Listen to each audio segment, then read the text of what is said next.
Hey guys, this is your High Fist here with a rather short but juicy topic. As always, thank you to Stephen Erikson for sharing and almost commenting on my last video. Now, for those of you guys who are gasping in shock that your High Fist is here less than a week after his last upload, I empathize with your sense of wonder because I'm quite surprised myself. But that being said, there was some free time, so let's get to it.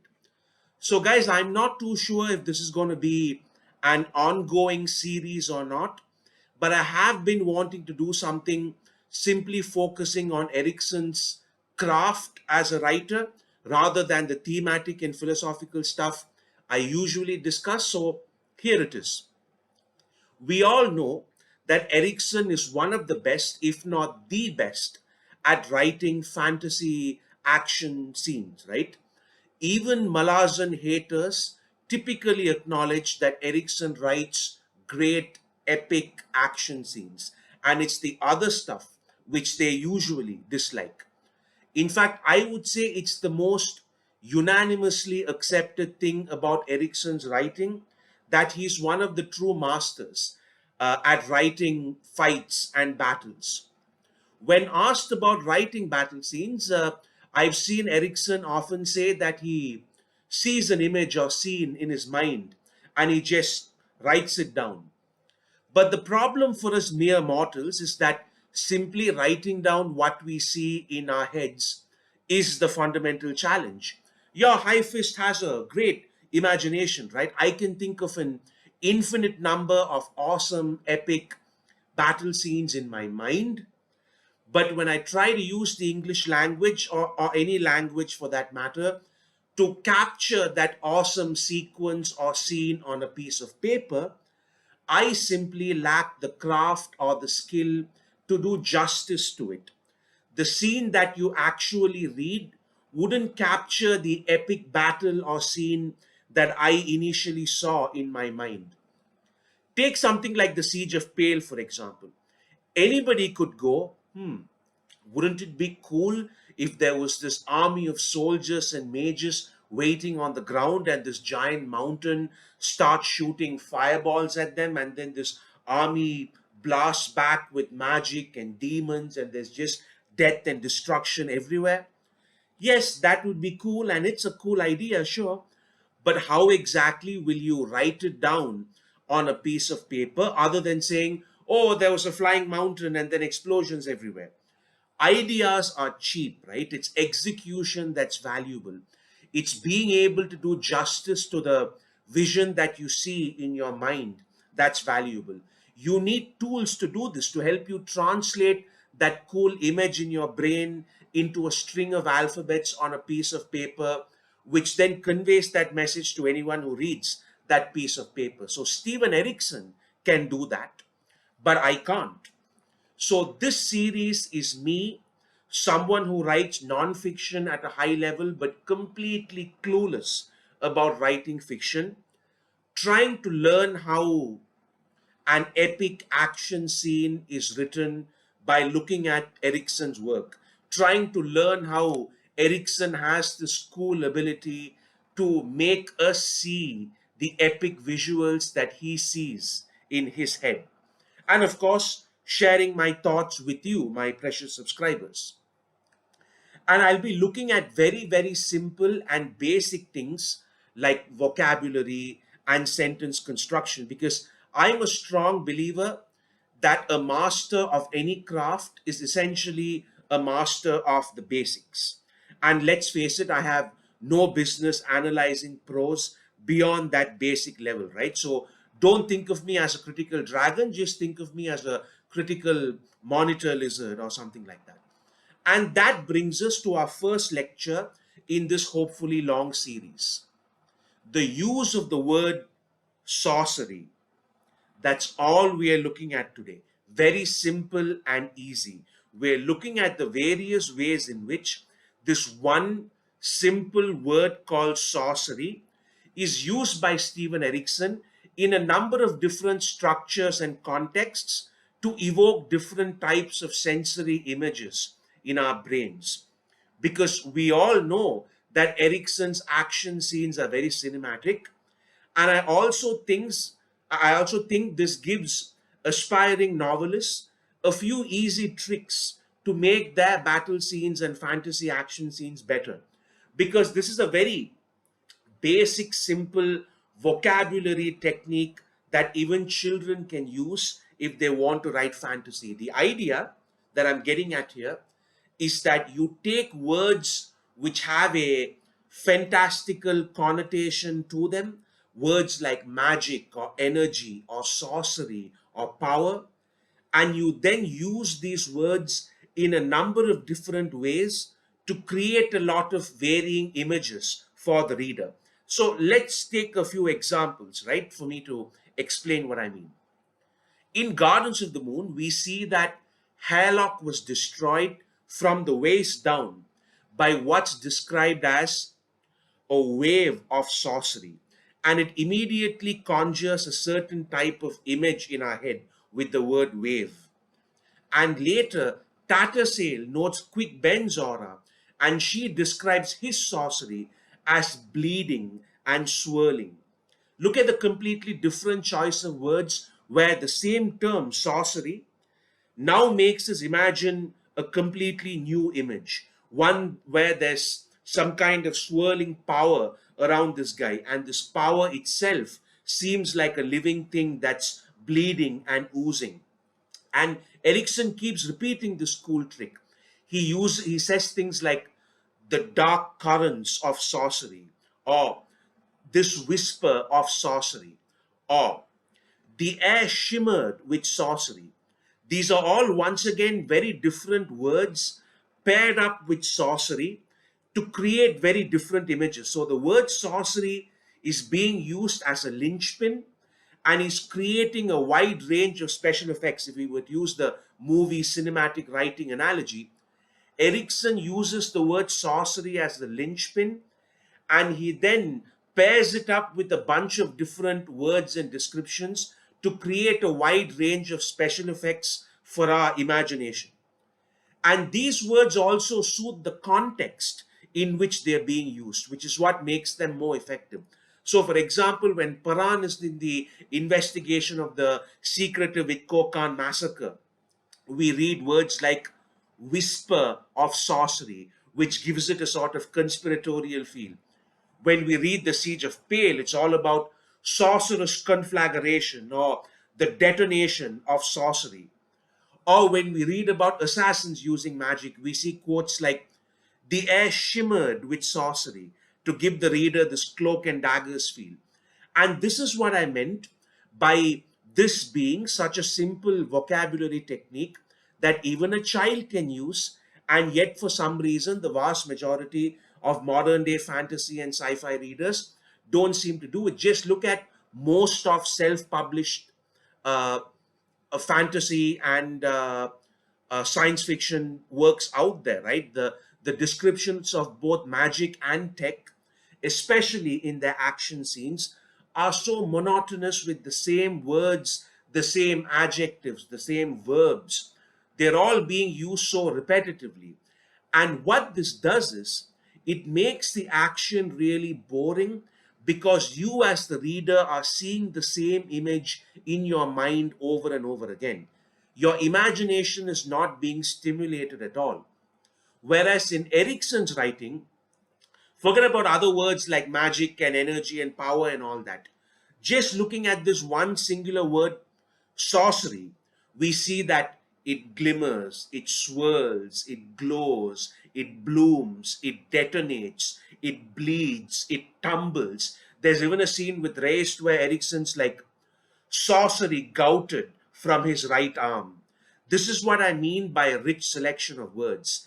And each of these verbs make me see a different movement, a different image. When you think of something swirling or blooming or glimmering or tumbling or gouting, these are all verbs describing a wide range of action. We also see sorcery described as angry waves, as dark currents, as ripples, as tendrils, as smoky wisps. It's visualized for us by Erikson in many different forms. in a way that never feels ad hoc either.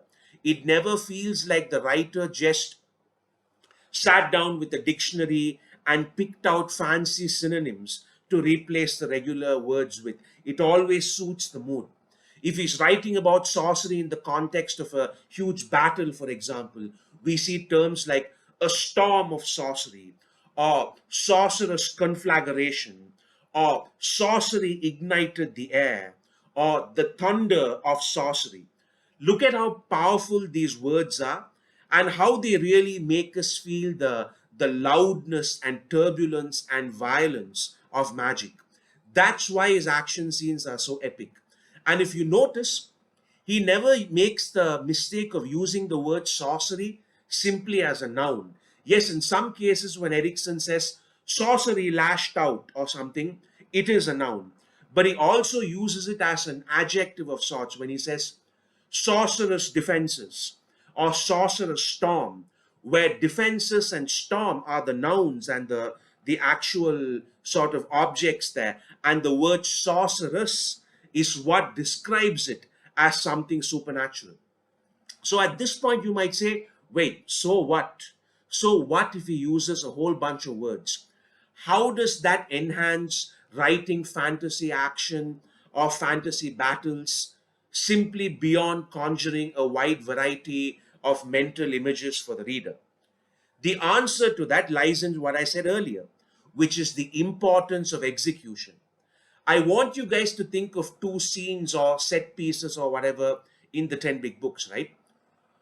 The inside of Dragnipur, where that carriage is being pulled and chaos is pursuing them, and the scene at the end of the crippled god, where the entire sky starts bleeding. Okay?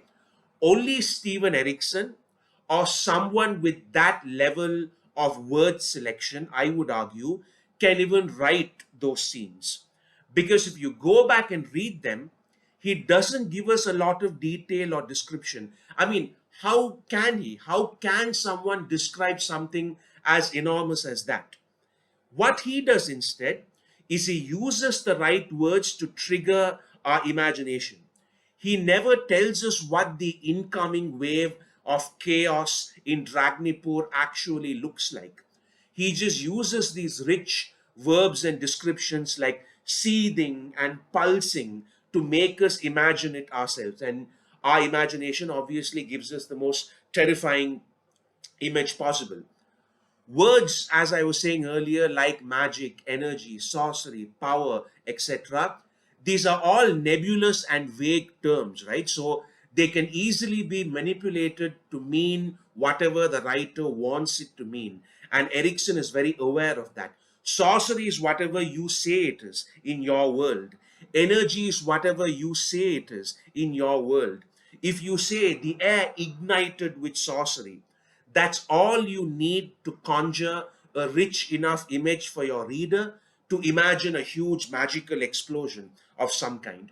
And this is one of the reasons why Erikson has that superpower to write down whatever it is that he sees, because he knows that these malleable words like sorcery, energy, magic, etc., he can just pair them up with an infinite number of different words and create whatever he wants from it. This is why he has no problem writing outlandish things like an army of dragons fighting each other or an entire continent killed by its tyrants, because Erikson knows that he doesn't actually have to describe any of that for us to see it in our minds. He just needs to use the right combination of words and adjectives paired along with flexible words like sorcery and magic to where he can stimulate our imagination into seeing stuff that's not actually on the page, that he didn't actually write down. I want you to think of some of the most epic magical concepts in Malazan, right? Like the first show portal, or that rift in Mon, or even the crippled god's heart that's kept by the Focral Assail, or the jade statues falling from the sky. Do you really know what any of those look like? I mean, sure, you know what they look like because a movie ran in your head while you were reading these books, like it did with me. But I guarantee you that if you go back and read all of that after having watched this video, you will see how Erikson actually gives us very little to almost no detail about any of these things. Most people, for example, have drastically different visions of what something like a bleeding sky over a battlefield would even look like. But Erikson is so good at using these flexible terms to create this epic sense of magic and wonder that our brains automatically do his work for him. And because it doesn't really repeat any of these words, each time you encounter a new description of magic or sorcery, your brain is triggered into thinking of something new. So each time you hear that it blooms or tumbles or glimmers or detonates or whatever it is, your imagination is always being engaged with in a new way because there's a new word or description that's being used. And finally, Erikson's use of the word sorcery also sticks to another basic piece of writing advice that I see being given everywhere, which is that you need to appeal to all five senses of the reader. And it's again a piece of advice that seems to be given far more than it is followed. Look at the look at these phrases that I have in my notes, right, where Erikson does this.